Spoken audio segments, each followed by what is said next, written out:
ya empezar con... Em, el tema que me toca tocar con ustedes el día de hoy es un tema importante que probablemente ya lo han visto en neumología y lo van a ver en muchas veces en su carrera y van a poder, y ustedes tienen que manejarlo y saberlo de manera... hay conceptos básicos y conceptos un poco intermedios que tenemos que conocer. Probablemente los conceptos más avanzados vamos a dejarlo para la especialidad de neumo, nosotros o alguna subespecialidad en especial. Me presento, soy el doctor Arango Rojas, asistente de infectología del piso 12C del Hospital Regaliati. Ok. Esta es la agenda a tratar: tuberculosis pulmonar, extrapulmonar, métodos diagnósticos y otros. Vamos a empezar con tuberculosis pulmonar y saber cuál, primero, para abocarnos a cuál es la relevancia de poder tocar este tema, es que em, es una de las principales, es la principal causa de muerte de causa infecciosa. Acá lo pongo en asterisco porque estos datos eran antes de la pandemia. Con la pandemia de COVID, que fue del año 2020, 19 hasta el 22, 23, sí seguimos teniendo casos, pero ya en mucha menor cantidad. Esto se varía un poco. Está usualmente relacionado al estado socioeconómico de un país. Podemos decir que mientras más tuberculosis haya, más probablemente haya índice de pobreza. Por eso la mayoría de países tratan de erradicar la tuberculosis. Y por eso son países con mayor carga, son los que tienen bajo y mediano desarrollo. Es por eso que nuestro país, en Latinoamérica y Perú sobre todo, y Bolivia, en África y en partes de la India, de la zona del continente asiático, tenemos una carga elevada de TBC, de tuberculosis. Por eso cuando vamos a otro país, nos ¿ven tuberculosis? Sí, pero cuando estamos nosotros, nos van a preguntar a nosotros porque tenemos mayor experiencia viendo presentaciones raras, atípicas e inusuales, ¿ya? Y es por eso que tenemos que saber este tema y ser entes de referencia. Asimismo, como sabemos, la tuberculosis es una parte y la tuberculosis extrapulmonar también es otra presentación, ¿no? Porque cuando uno piensa en tuberculosis solamente se concentra en pulmón, pero no siempre es así. Los casos raros son usualmente los que llegan a los hospitales, en los que no van a poder ver, pero es por eso que tenemos que primero conocer lo básico y saber cuál es la carga de enfermedad. Así también la mortalidad está asociada en la población, por eso, o sea, tenemos más casos de tuberculosis, más casos de tuberculosis extrapulmonar y la mortalidad también es alta en nuestra zona. Y los nuevos casos de tuberculosis resistente a rifampicina y tuberculosis MDR son también predominantes. Es decir, tenemos todos los casos y de frecuencia y prevalencia que son malos indicadores, lamentablemente. Y cuando lo desglosamos a nivel de Perú, vemos que en la zona del oriente, en las regiones del oriente, Loreto, Ucayali, Madre de Dios, y las zonas del centro, de la costa centro, Lima, Ica, presentan una mayor carga de tuberculosis. Podremos pensar que en el oriente son mayor población y eso también nos hace entender la relevancia. Y la parte de nosotros, de Lima, Callao, tiene una mayor carga por probablemente también tener un mayor índice de población concentrada, ¿no? Así también cuando los desglosamos incluso por Lima y parte de Lima Centro, Este, Norte, Sur, Lima Centro es una de los que presentan mayor cantidad de casos de tuberculosis. Es los casos de tuberculosis y MDR. A ver, ya continuando, ya entendiendo entonces que la tuberculosis es una forma frecuente en nuestro país y eh, y que la mortalidad, lo demás, es una de las principales causas que tenemos que estudiarlo, tenemos que saber cuál es la causa. El agente etiológico no solamente es el Mycobacterium TB, es un complejo. El complejo Mycobacterium TB engloba varios microorganismos, o sea, Mycobacterium tuberculosis, bovis, africanum, microti, porque yo les puedo preguntar, ¿una infección por Mycobacterium microti es infección por tuberculosis? Sí, porque es del complejo. O sea, no pensemos que solamente el Mycobacterium TB ocasiona tuberculosis, sino todos los del complejo pueden ocasionarlo, ¿ya? Y puede también haber otros micobacterios que no ocasionan eso, como Mycobacterium leprae, Mycobacterium abscessus, que no tienen que, también son micobacterias, pero no dan tuberculosis, dan micobacteriosis, son otra enfermedad. Eh, y parte del Mycobacterium TB, la parte que nos hace relevancia en la patogenicidad, son dos características. En las macromoléculas de envoltura, el ácido micólico, que lo hace resistente, y las moléculas de lipoarabinomanano, que nos ayudan actualmente para los métodos de diagnóstico. También probablemente en microbiología han escuchado que existen coloraciones, en la coloración de Sil-Nielsen, y para ver detectar BARS, que son bacilos ácido alcohol resistentes, pero tenemos que entender que la coloración de Sil-Nielsen detecta BARS, que un ejemplo de VAR es la tuberculosis, el complejo Mycobacterium TB, pero no es el único. Por eso muchas veces les preguntamos, ¿un paciente con VAR positivo es diagnóstico de TBC? No. El diagnóstico de la mayor parte de enfermedades infecciosas es por cultivo, el diagnóstico definitivo. Entonces, ¿para qué me sirve un VAR, una vaciloscopía? Para empezar el tratamiento. ¿Ya? Porque puede ser VAR positivo, empiezo mi tratamiento para TB con mis 4 drogas y sale en el cultivo nocardia. Fue un VAR positivo, no me mintió, pero el cultivo definitivo salió nocardia. Y eso me hace ajustar el tratamiento. Es de crecimiento muy lento y se puede demorar hasta 60 días para decir que es negativo. Por eso que empezamos el tratamiento con el VAR, pero si esperamos el cultivo, que son 60 días como máximo, vamos a demorar mucho. Así que tenemos que ya empezarlo de manera empírica y de manera con un poco de fundamento con los VARs. Em, ya. Entonces, tenemos, cuando presentamos el contacto con la TB, que es usualmente la transmisión por aerosoles, el mecanismo más frecuente, no es la única, pues el mecanismo más frecuente, podemos llevar a una presentación de una cura inmediata, a una enfermedad primaria, una infección latente o a una reactivación. La cura inmediata es usualmente en la población adulta joven que lo concentra y lo erradica. Pero hay presentaciones en que su sistema inmunológico no está adecuado, pacientes diabéticos, VIH o pacientes en los primeros años de vida y ocasionan enfermedad primaria o infección latente que posterior en el futuro se puede reactivar por otras comorbilidades no compensadas. Son las formas de presentación, es por eso que podemos estar expuestos a tuberculosis y no te desarrollamos la enfermedad. La mayoría hemos estado expuestos y lo concentramos. Es por eso que si nosotros hacemos un PPD a todos nosotros, vamos a dar reactivo y probablemente porque hemos estado expuestos a la TBC o tenemos otros factores que van a hacer reacción cruzada, que ya lo vamos a ver más adelante. Pero en otros países donde no tienen esta reacción cruzada y no prestan con tanta carga de enfermedad, sí puede ser indicativo de empezar tratamiento con un PPD. Pero en Perú no necesariamente eso se aplica porque ya estamos viendo que la carga de enfermedad es muy alta en Perú. Pero si eso se diera pues en un país como, no sé, en algún distrito, uno, del 1 al 12 de París o de Londres, es muy raro que presente una forma inusual, primaria, ¿no? Como le digo, el más del 90% logra controlarlo, logra erradicarlo y puede luego reactivarse por algún estado de inmunocompromiso. Entonces, la mayor parte de enfermedad por TB es reactivación, no tanto infección primaria. Infección primaria es igual en las primeras etapas de la vida. Como les comento, es una reactivación. Y el cuadro clínico. Cuando hablamos de cuadro clínico de la TBC, muchas veces en sus votaciones les van a decir que la TBC es una gran simuladora, presentación, que puede dar cualquier tipo de presentación. Es cierto, es correcto. Eh, Cualquier órgano que afecte la tuberculosis, en el Mycobacterium TB puede dar algún tipo de sintomatología. La presentación más frecuente puede ser pulmonar, pero no es la única. Entonces, como me puede dar cualquier tipo de molestia, manifestación clínica, va a dar a pie a que va a dar las molestias según el órgano afectado, ¿ya? Entonces, si un paciente viene con un síndrome de focalización, convulsiones, etcétera, yo, ¿puede ser tuberculosis? Uno de ustedes me puede decir, sí, puede ser porque siempre puede ser TB, pero no es la causa más probable. Hay que ver si no tiene un tumor cerebral, si no tiene pues una infiltración leptomeningia, un infarto cerebral, o un trastorno metabólico, ¿no? Hay que hacerle estudios. Y si ya vemos cosas compatibles, pues ya planteamos el hecho de una TBC meninge. Y así seguidamente. O sea, no puedo, todos pueden ser TB, sí, todos pueden ser TB. No es la principal causa porque si pienso que es TB le daría tratamiento y no, pues necesito más fundamentos. Las manifestaciones clínicas generales son usualmente fiebre, pérdida de peso, malestar general, cansancio, astenia. Cuando hablamos de la presentación pulmonar, hablamos de dolor plurítico, tos húmeda, seca, linfadenopatías, ganglios mediastinales, pariliares, cervicales, diferentes tipos. Cuando pedimos exámenes auxiliares, los estudios de imágenes pueden también ser diversos. Linfadenopatías, lesiones consolidativas como neumonías cavitadas, la clásica caverna, que no es la única de forma de T, porque también puede darte por hongos, efusión, líquido pleural, y por eso tenemos que evaluar los factores de riesgo y el cuadro clínico.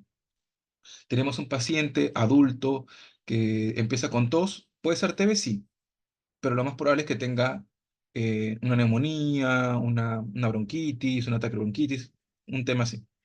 Pero si tenemos otro cuadro clínico, un paciente varón, igual, de 40 años, que tiene VIH, vive en el centro de Lima con personas que han tenido TBC intradomiciliarios que además tiene diabetes y no toma tratamiento, tiene baja de peso, tiene ganglios, más fuerte es mi relación con el tema de la tuberculosis. Ya le subo de nivel, ya no pienso que no lo pongo en mi diagnóstico diferencial en el puesto 10, sino probablemente en el puesto 1 o 2. Por eso tengo que evaluar factores de riesgo siempre y cuadro clínico. Otras presentaciones es la forma miliar y la forma extrapulmonar que también vamos a desarrollar el día de hoy. La TBC extrapulmonar lo podemos evaluar en el contexto de TBC miliar, reactivación pulmonar o ausencia de enfermedad pulmonar activa. Esa es una imagen de un paciente de este año que hemos podido ver con TBC miliar. Por ejemplo, si se pueden dar cuenta, acá aparecen los puntos blanquitos en el parénquima pulmonar que se le conoce como granos de mijo, porque son micronodulaciones en la zona pulmonar. Y estos desaparecen porque no es continuidad de vaso, ¿no? Es, son nódulos que están ahí, en todo el campo pulmonar, en ambos. Es una presentación de la tuberculosis miliar. Eh, mm, Igual, esa es otra lámina de tuberculosis de TBC miliar. En el lado izquierdo, el pulmón se ve limpio, en el lado derecho se ven las micronodulaciones. Otra forma es la tuberculosis del sistema nervioso central. Como les digo, si queremos desarrollar cuál es el cuadro clínico, puede darte cualquier tipo de presentación. Darte una tumoración cerebral, puede darte meningitis, puede darte encefalitis, puede darte aracnoiditis, puede darte meningitis transversa, puede dar todo lo que se imagine. Por eso tenemos que tener algunos signos de alarma. Si tenemos un paciente con tuberculosis miliar, un nódulo pulmonar que sale positivo a TB y convulsiona y tiene una punción lumbar que es sugerente de TBC con hiperproteinorraquia, glucosa consumida, probablemente todo sea lo mismo. O sea, quizás no lo puedo demostrar en el líquido cefalorraquídeo, pero el citoquímico, COS-ADA y herramientas además asociadas van a ser positivos. Tuberculosis ósea es la diseminación a nivel óseo, que una de las presentaciones puede ser espondilitis, artritis, osteomielitis, en cualquier lugar que se imaginen. Hemos tenido hace tiempo un paciente con lesión en un tumor óseo, en cadera, pero probablemente la presentación más conocida es la llamada mal de Pot, que es la espondilodicitis por TBC, que puede cursar con absceso de psoas. También es una forma frecuente de la tuberculosis ósea y usualmente es a nivel dorsal bajo o lumbar alto. Otra forma de tuberculosis es la urogenital. Es la tercera causa de TBC extrapulmonar. La más frecuente es la ganglionar, luego la pleural. Probablemente puede afectar a la zona del riñón, uréteres, vejiga, uretra también. Puede afectar también el tracto genital. El epidídimo más frecuente en varón, en caso de mujeres las trompas. Puede dar lo que se conoce como el epidídimo rosariado, porque ustedes examinan en la zona testicular a los pacientes y ven nódulos en el lipidídimo, probablemente puede ser TB, como otras patologías, o les podemos colocar, ¿no? Paciente varón de 40 años, síndrome consuntivo, VIH, sin tratamiento, con diabetes, presenta una hematuria con piura séptica ácida. Es lo que se conoce como la tríada de Colomino. Sangrado, piuria, y cuando le toman cultivos, todo sale negativo y le pedimos un BK cultivo y sale positivo. Puede dar BK cultivo de TBC en cualquier órgano que nos podemos imaginar. TBC ganglionar, la forma más frecuente, una de las presentaciones es la escrófula, en la linfadenitis TBC, que usualmente es un ganglio cervical que se absceda y es muy basilífera, y también puede entrar en nuestro diagnóstico diferencial de síndrome linfoproliferativo. TBC pericárdica, podemos tener un paciente con pericarditis, derrame pericárdico, uno piensa que es una enfermedad inmunológica o una enfermedad viral, pero cuando se le hacen los estudios sale compatible con TBC. Por ejemplo, tenemos acá un paciente que podemos evaluar que acá en las dos ramas del pericardio, visceral y parietal, encontramos líquido. Y eso no es normal y eso ocasiona una pericarditis constrictiva. Vamos a encontrar los signos característicos de pericarditis constrictiva, como ustedes ya lo han visto en cardiología. Y cuando en este paciente entraron a la biopsia, a hacer una ventana pericárdica para poder ayudar y evacuar el corazón, vieron que había líquido 700 centímetros y vieron siempras gaseosas, que eso es también lo que se describe en TB, ¿no? Milia, nódulos, granos de mijo o siempra gaseosa, casium, blanquecino. Y esto nos dio diagnóstico de tuberculosis. Otra forma es la TBC gastrointestinal. Es otra de las formas frecuentes. El problema de la TBC intestinal es que puede afectar tanto el intestino que hacer una falla intestinal y el paciente quedar con pseudoobstrucción de manera crónica. Es por eso que también tenemos que diagnosticarlo. Una de las presentaciones más frecuentes es a nivel de la válvula ileocecal y ocasiona obstrucción. Vamos a tener pacientes que vienen con dolor en fosa ilíaca derecha, jóvenes, y lo operan, diagnostican apendicitis y se va de alta. Luego vuelve en 1 o 2 años, así hemos tenido un paciente del año pasado y este año también. Es frecuente este tipo de presentación. Vuelven a operarlo porque vuelve a tener cuadro, revisan la biopsia de 1 año atrás y no era apendicitis nada más, se veían que habían granulomas. Y esto puede ser parte de la TBC gastrointestinal. Por eso hay que evaluar factores de riesgo.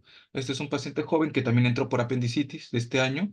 Con el permiso de él se le tomó imágenes para hacer seguimiento y se le encontró y se le tuvo que hacer una laparotomía, se le dejó 2 drenajes, bolsas de colostomía, porque era una presentación con una obstrucción intestinal de una TBC intestinal. Y cuando se hace en la biopsia, o se entra, mejor dicho, en la laparotomía, se evidencian granulaciones, que eso no es normal, ¿no? Eso no debería estar acá. Son nódulos que presenta la tuberculosis y eso no es normal, obviamente.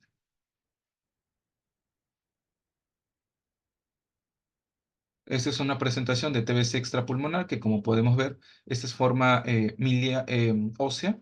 El hueso está bien, si se dan cuenta acá, este es el psoas y acá el psoas tiene un absceso, una colección que no debería estar ahí, absceso izquierdo, con bastante contenido. Y en el lado derecho, luego empieza a aparecer también. Y cuando vemos el hueso, que ya no está tan bonito, ahora aparece destruido. Esta es una presentación de una TBC ósea con destrucción, con una osteomielitis y absceso de psoas bilateral.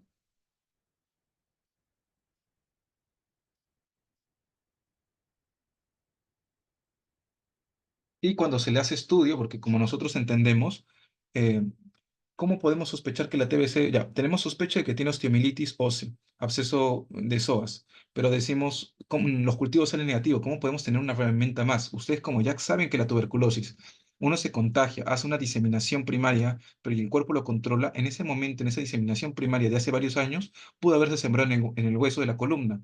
Y no haber problema, pero por un estado de inmunosupresión se reactiva y ocasiona esta osteomielitis. Es por eso que tenemos que buscar si en el pulmón está bien.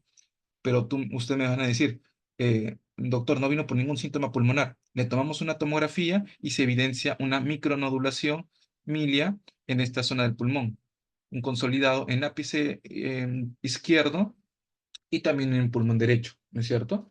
Y eso nos refuerza. El paciente está sintomático pulmonar, tiene lesiones compatibles en el pulmón y se ve en el hueso que tiene esa presentación. Igual, ¿no? Y puede dar compresión medular también y ocasionar caudequín, es decir, puede dar cualquier tipo de presentación a TBC. Ya a veces estamos acostumbrados a solamente pensar en pulmonar, pero da todo lo que ustedes se pueden imaginar. Y mecanismo diagnóstico, por ejemplo, en este paciente el cultivo fue negativo y se le hizo pruebas moleculares y fue positivo para tuberculosis. También tenemos a veces que pedimos de líquido acítico, paciente que viene con peritonitis y uno piensa que es tenemos un paciente mujer de 30 años con cáncer de ovario, ingresó con esa sospecha por un tumor ovárico con carcinomatosis, se le hace estudio de líquido de abdomen, tiene marcador de CA 125 súper elevado y cuando se le hace estudio se encuentra que en el líquido acítico es positivo.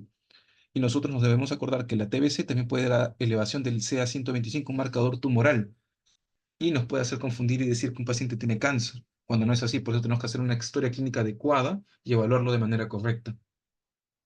Este es otro cuadro de una mastitis, por ejemplo, en la cual se le hace biopsia de la mama y se encuentra lesión inflamatoria crónica granulomatosa, que esto es muy grande, o sea, lesión crónica granulomatosa también es otro dato que ustedes tienen que hacer. Granuloma no es igual a TB. La TBC puede dar granulomas, pero el granuloma no siempre es de TB, puede ser por brucela, hongos y diversas cosas. Por eso que por granulomas tampoco empezamos tratamiento, pero cuando le hacemos tinción, ya usualmente nos sugiere más, ¿no? Porque hacemos estudio de ácido alcohol resistente y da positivo. O sea, tenemos un paciente con granulomas, VAR positivo, que puede ser por nocardia, pero tiene lesión pulmonar y es crónico, probablemente es TBC. Esta es una presentación de una escrófula, también en un ganglio cervical derecho que luego erupcionó y presenta secreción purulenta, son basilíferas. Esta es una prueba de TB-LAM, que es una prueba que se hace para detectar el lipoarabinomanano en orina. Solamente está indicado en pacientes VIH con menor de 100 y 200 CD4 hospitalizados para descartar TBC sistémica. ¿Y por qué salió esta prueba positiva? Porque nosotros entendemos que la pared de la micobacteria tiene lipoarabinina nano, por eso mi primera parte inicial de poder hacer el estudio, pero solamente lamentablemente tiene utilidad en pacientes VIH. Esa es otra presentación en la que tenemos una mujer de 16 años que ingresó al servicio de traumato y por un nódulo, un quiste en sus falanges. El traumato pensé que era un quiste, lo iba a quitar por el tema estético. Bueno, más que estético fue funcional. Cuando entra a sacarle, bien, todo tranquilo, ve que tiene aspecto cerebroide, le saca la lesión de tercer metacarpiano y cuando le pide la biopsia, osteomielitis granulomatosa de tipo necrosis gaseosa de probable tuberculosa. Tenemos una joven de 16 años que presenta un nódulo, una lesión en el dedo y es TBC. O sea, acá tenemos que darnos cuenta que la presentación, de nuevamente vuelvo a recalcar, es usualmente bizarro. Puede dar cualquier forma de presentación. No tenemos que pensar que es lo primero, porque esto no es que todo paciente con lesión en el dedo puede ser por TBC, no, pero puede ser una opción, puede ser mi puesto 10, 15, 30. Por eso siempre mando cultivos de TB, no solamente esperando a mis pacientes que son sintomáticos respiratorios, porque recuerden que un paciente con tos, con TBC pulmonar, se detecta en la posta, en el centro de salud de primer nivel. Pero aquí hay presentaciones raras que por eso necesitan a médicos que puedan evaluarlo cuando son estas presentaciones atípicas. Igual, ¿no? Una lesión cervical como una escrófula, ¿no? Igual se le hizo la prueba y dio positivo para mecobacterianos, es una prueba molecular. Entonces, entendiendo que estamos estudiando la tuberculosis porque tiene alta carga de enfermedad, tenemos altamente cantidad de pacientes con TBC extrapulmonar con presentaciones raras y que no podemos diagnosticarlo siempre porque tenemos que juntar muchas herramientas, factores de riesgo, diagnóstico, clínica, y el cultivo demora mucho, tenemos que saber qué herramientas contamos para poder hacer el diagnóstico adecuado. Entonces, tenemos pruebas de diagnóstico de TBC activa. Tenemos estudios microbiológicos, directos, cultivos, inmunológicos, la inmunocromatografía, moleculares, PCR, los sinolipa y método de sensibilidad. Tenemos que entender que la baciloscopía, lo que ustedes conocerán pues, en sus prácticas de epidemio, salud subpública, que son pruebas de esputo simples que se hacen en cualquier posto cuando ustedes hagan su cero, es de bajo costo y se puede hacer desde el primer nivel de atención. Problema, que necesitas mínimo 5.000 bacilos por mililitro para detectarte. O sea, si tiene 4.000 no lo detecta. O sea, por eso un baciloscopía negativa no detecta o no me diagnostica, no me descarta TBC. Por eso tenemos que entender eso.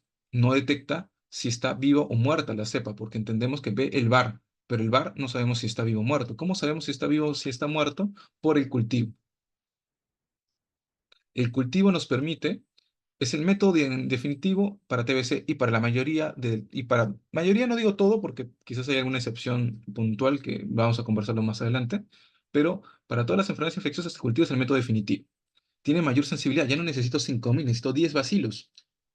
Problema, que necesitas un laboratorio a nivel B2, B3. Eso no lo vas a encontrar en un centro de salud del 1 al 4, del 1 a 1, 4, o nivel 2 necesitas un laboratorio adecuado, porque estás trabajando ya con cepas que se pueden replicar, por eso son cultivos. ¿Ya? Sí te puede determinar si está vivo o muerto, porque si creció en el cultivo es porque hay replicación y es por eso que podemos necesitarlo. Podemos diagnosticar TBC extrapulmonar con eso. O sea, tenemos que saber cuáles son las herramientas. Por eso es que nosotros en nuestro servicio siempre pedimos becas, cultivos de tuberculosis, no pedimos baciloscopía porque ya sabemos las limitaciones. Medios, depende del medio. También tienen que saber que existe el medio más conocido que han visto en microbiología, el Weinstein-Jensen. Pero existen otros tipos de medio, que depende del medio, puede acortar el tiempo de duración. Por ejemplo, los midgets, que son medios líquidos y aumenta el rendimiento de 60 pasa a 42 días. Problema es que necesito medios limpios, o sea, lo debo de tener de tejido, de biopsia. No puedo mandar, por ejemplo, ese porque es tejido que está contaminado, va a crecer cualquier cosa. En cambio, los cultivos de TBC, de medio sólido, semisólido, sí pueden erradicar las demás bacterias y son dejar que crezca la TB. En cambio, los medios líquidos están enriquecidos que crece todo, por eso tengo que evitar darle una muestra, por así decirlo, estéril, como un tejido pericárdico, una biopsia de tumor o algo así. Estos son los métodos inmunocromatográficos, probablemente los pueden conocer como las pruebas de embarazo, pruebas de sífilis, a todas esas tecnologías que son pruebas, entre comillas, rápidas, es inmunocromatografía, que puede determinar que existe para descartar si es TBC Pulmonar, digo, micobacteria, tuberculosis por micobacterias TB o no TB, por ejemplo, se ha diseñado así. Usa la misma técnica de láminas metilcelulosa con oro marcado del antígeno y lo hacen correr. Detecta este antígeno para poder determinar si es del complejo o no es del complejo. Por eso les comento, o sea, detecta complejo, no detecta exactamente la micobacteria TB. Puede ser, ¿qué tipo de micobacteria? No lo detecta. Y tenemos los métodos moleculares que son los más conocidos y los que tienen mayor costo probablemente. Son los Sinolipa y los Genotype. Por ejemplo, el Genotype también usa la misma tecnología, es una prueba molecular y usa, este es como el cassette de inmunocromatografía, pero ya abrieron el cassette del plástico y sacaron la tira reactiva. Y ya no es una barra, son varias, pero ya no es el suero, el esputo o en el prueba de embarazo la muestra de orina, sino que esta es amplificación de la muestra con termocicladores para ver pruebas moleculares. Es por eso que tiene otra herramienta y se puede contaminar, por eso que tenemos que ser muy precisos. Y según lo que marca, podemos diagnosticar si es intracelular, cansácea, abscesos, otro tipo. Esto, por ejemplo, son micobacterios no TB. Y también podemos utilizar esto para detectar resistencia. Según lo que marque, podemos determinar, según la tira que usemos, si es resistente a cipro, a aminoglicósidos, a isoniazida, a rifampicina. El RPOB es para rifampicina, el CAT-G y INJA es para isoniazida. Y también podemos determinar, ¿no? Determinar qué es lo que pinta, cuál es la TBC sensible, MDR o resistente. Y también tenemos, por incluso, moléculas de segunda línea. Y otra prueba molecular son los EXPERT. Los EXPERT son métodos que pueden ser tan portátiles como los que les pongo acá. Si les pongo al costado de una laptop para que se den cuenta que no es tan grande, es muy pequeño. Y estos usualmente se pueden trasladar a centros de primer nivel. O sea, ya estamos viendo vaciloscopías, es muy rápido, puede ser en un centro de primer nivel porque no necesitas laboratorio, pero tiene bastantes limitaciones. Cultivo es una buena herramienta, demora más, pero no lo puedes hacer en cualquier laboratorio, tiene que ser un nivel adecuado. Y los expert o los métodos moleculares, también necesitas un laboratorio adecuado, los genotype, pero el expert puede ser, como es, ya no es abierto, ya no metes, ya no lo pones en una hoja o algo así en físico con tus manos, lo pones en un cassette y ahí pasa toda esa prueba molecular, ya no tienes contaminación y esto lo puedes trasladar a laboratorios de primer nivel. Y como les comento en esta lámina, la sensibilidad es baja para algunas muestras, por eso también tenemos que saber a qué muestra le mandamos. Si mandamos hueso o articulación, es alta, pero si mandamos un expert de líquido o de tejido pleural, tejido, es 30%, es decir, una prueba negativa no me va a descartar, pero la prueba positiva me confirma, o sea, por eso, o sea, tenemos que saber qué método diagnóstico puede ayudarme, en qué escenario y cuál no me ayuda. No solamente es pedir por pedir. Y esto es el método de proporciones, que lo que me ayuda, también trabajo con cepas vivas, necesito un laboratorio más que sea más seguro, nivel 3 nivel súper avanzado, porque además que trabajo con cepas vivas, las replico y puede ser gérmenes resistentes, ¿no? Y los veo de manera directa, por eso necesitamos otro nivel de bioseguridad. Si pueden crecer a diversas concentraciones del antimicrobiano, significa que es sensible, pero si no crece, es porque el antimicrobiano lo elimina. Esto, al revés, ¿no es cierto? Si crece, es porque es resistente, porque el antimicrobiano no lo elimina, y estamos frente a una TBC resistente, ¿no es cierto? Límite de detección, para resumir, la baciloscopía directa hasta 50.000 bacilos necesitas como mínimo, cultivo 100, genotype y 150 probablemente, y los PCR Expert 131 y algo que se ha diseñado más en estos últimos años es Expert Ultra, esto que puede detectar hasta 10 bacilos.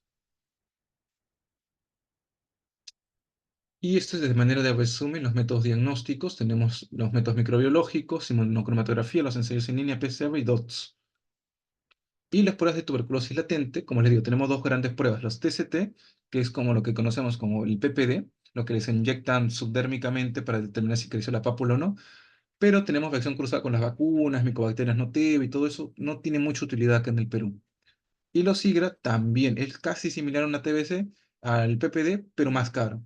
También tiene reacción cruzada, pero no tanto con la BCG, pero no nos determina tanta utilidad. Poder servir útil en algunos casos de algunos pacientes que van a recibir anti-CD20 como rituximab y otros. Manejo y tratamiento de la TBC. Eso probablemente es un poco más de mayor conocimiento por ustedes. Tenemos que evaluar varias cosas, corticoides, duración, aislamiento, todo ello. Y conforme han pasado los años, se han mejorado las herramientas para dar tratamiento. Consideramos que el tratamiento no es solamente un medicamento, son varios medicamentos porque queremos hacer que reduzca la carga bacteriana, la diseminación, transmisión y desarrollo de resistencia. Es el motivo del cual usamos más de una droga. El esquema sensible lo dividimos en dos fases, uno y dos. La primera dura 2 meses, es fase diario, 50 dosis, y la segunda fase son 4 meses interdiario, 54 dosis. Esto aplica para TBC pulmonar y extrapulmonar, excepto la miliar, sistema nervioso central y osteoarticular. ¿Ya? Todas las demás sí cumplen este esquema. Y como se dan cuenta en el cuadrito de abajo, siempre es por kilo de peso. Así que siempre tenemos que pesar a nuestros pacientes. Y cuando es de las otras presentaciones extrapulmonar, como miliar, sistema nervioso central o osteoarticular, la duración es más prolongada, 12 meses. Pero no se prolonga en la primera fase, sino la segunda. Los corticoides solamente hay evidencia fuerte para la meningitis. Evidencia intermedia, pericarditis y miliar, pero solamente estos tienen indicación de usar corticoides. También tenemos que evaluar que esto también se usa para el caso de iris. ¿Qué es el iris o SIRI? Síndrome de reconstitución inmune. Cuando nosotros le damos tratamiento para la tuberculosis, tenemos una probabilidad de que en vez de ayudarlo, por la gran actividad destructiva que ocasionamos con el micobacterium, también ocasiona un empeoramiento del paciente. Y al haber ese empeoramiento, el paciente en vez de sentirse mejor, se siente peor y ya no quiere tomar el tratamiento. Hay más cavernas, todo eso. Fiebre, deterioro clínico. Y lo que se usa acá, estamos frente a un iris y por ende necesitamos agregar corticoides. No se usa a todos los pacientes porque en vez el corticoide también inmunosuprime, pero se usa para modular la respuesta inmunitaria del cuerpo ante una respuesta exagerada, ¿no? Es por eso que esperamos si es que se presenta iris o en algunas de las otras presentaciones. TBC-VIH, acá dejo una cápita que ahorita son 6 meses, porque hasta hace unos años, varios años, era 7, 9 meses, se prolongaba bastante, pero no había un fundamento fuerte. Ya con la evidencia que no había, se determinó que se debe tratar como un paciente que no tiene VIH, o sea, misma igual de cantidad de duración, pero todavía nos están indicando que la segunda fase sea diaria.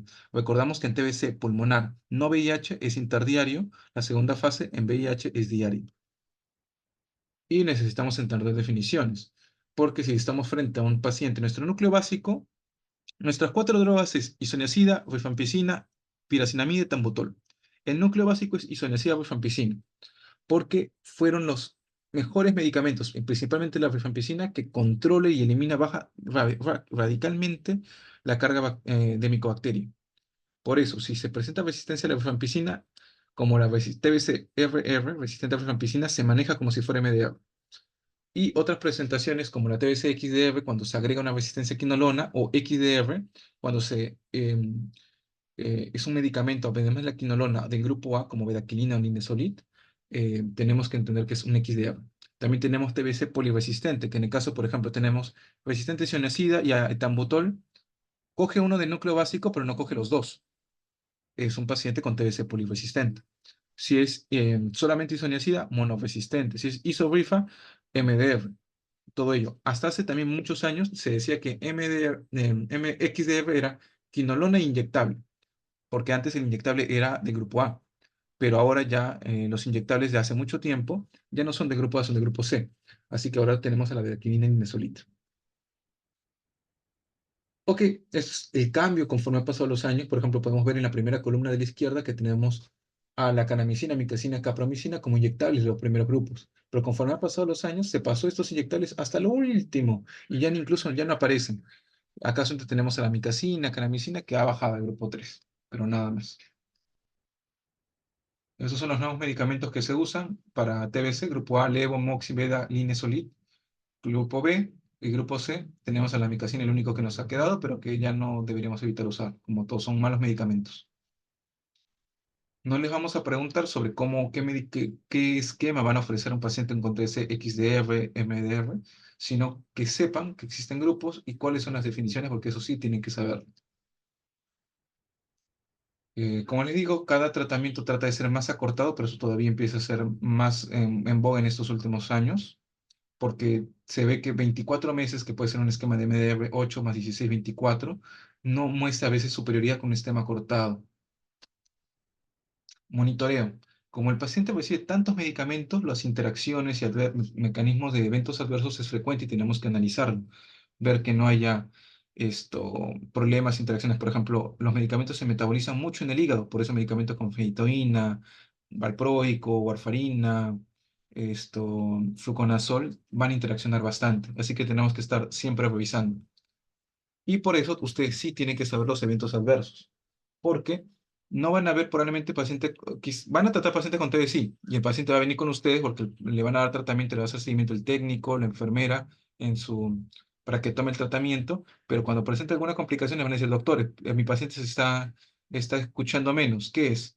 O se está poniendo amarillo, tiene una prolongación del QT, tiene una falla hepática, ¿qué es? Eso tienen que evaluarlo y saber qué medicamento es el más probable y cambiarlo, suspenderlo o derivarlo a alguien que pueda manejarlo.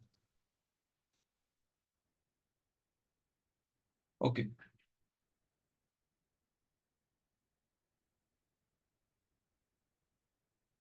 ok.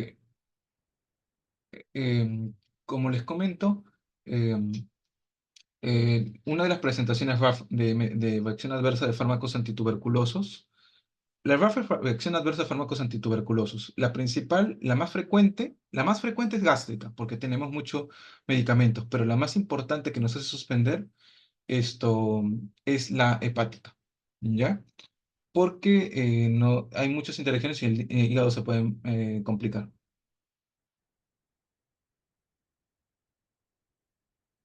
RAF hepático lo tenemos dos definiciones, elevación de transaminasas 3 veces, el valor normal, tenemos que saber cuánto es nuestro valor normal de transaminasas, el valor basal, ¿ya? Porque yo puedo tener 40 y mi paciente tiene 60 porque tiene una TBC hepática y 60 es su basal, con síntomas.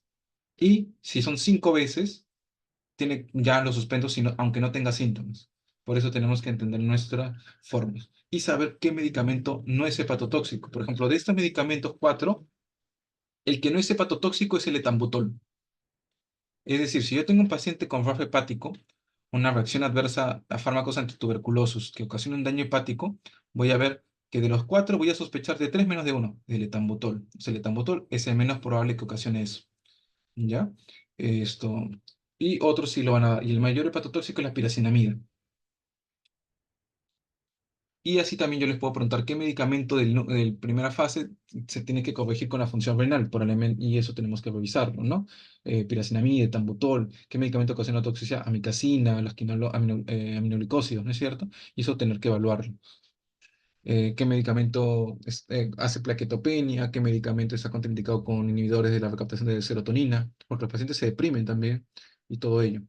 Como conclusión, la tuberculosis es una infección que puede ocasionar una variedad de presentación, que ya lo hemos visto, le he tratado de presentar algunos casos.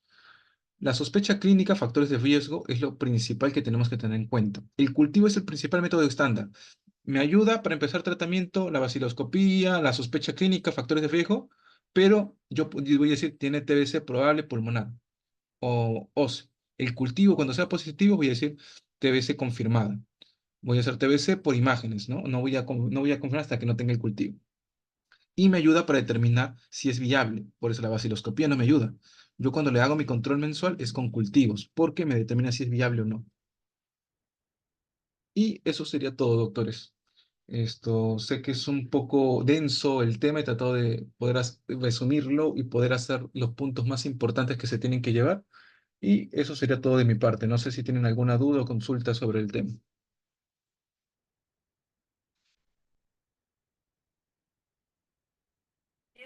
Sí, doctor, yo tengo una pregunta, no sé si me escucha. Sí, se te escucha. Sí, mencionó que, claro, la tuberculosis es la gran simuladora y puede afectar distintos órganos. En todo caso, ¿siempre se pide de rutina exámenes para ver si hay tuberculosis o solo cuando se sospecha? Ok. em, Nosotros como servicio de infectología en nuestro hospital, como usualmente las presentaciones son muy atípicas, sí pedimos cultivos a la mayoría de nuestros pacientes, aunque vengan por otro problema. Por ejemplo, tienen un problema una diabetes descompensada, le pedimos una plaquita de tórax, un cultivo de BK para poder descartar que no hay alguna otra forma, porque no hemos tenido sorpresas. Y de paso, sé que no lo tendremos que ver en nuestro hospital porque es un nivel, nuestro hospital es de tratamiento y recuperación, ya que eso es en sí el nivel, primer nivel que es búsqueda de casos. Cuando ustedes están en el serum, en el primer nivel, ustedes van a buscar pacientes sintomáticos y buscar pacientes que tienen TB. O sea, aunque no vengan con ustedes, hay que buscarlo. Nosotros hacemos nuestra forma de búsqueda de casos en nuestro hospital de esa manera. Pero obviamente cuando tienen otro problema, no lo sé, no lo buscamos tanto, pero el 95-96% de nuestros pacientes tienen siempre un cultivo de esputo como mínimo de descarte, ¿no? De estudio inicial. Ya después no lo hacen, si sale negativo lo dejamos, o si tiene tenemos una gran fuerte probabilidad predictiva prediagnóstico positiva, le seguimos pidiendo 3 4 5 6 hasta que se vaya de alta, para estar seguros de que no. Ok, no sé si puedo responder tu duda o consulta. Sí, doctor, gracias.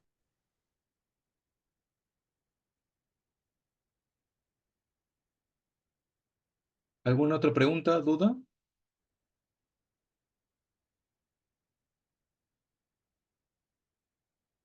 Ya, ok, eso sería todo, estimados. Los voy a dejar ahora. Buenas noches con ustedes. Muchas Gracias, gracias, doctor. doctor. Gracias, Gracias, doctor. doctor. Hasta luego.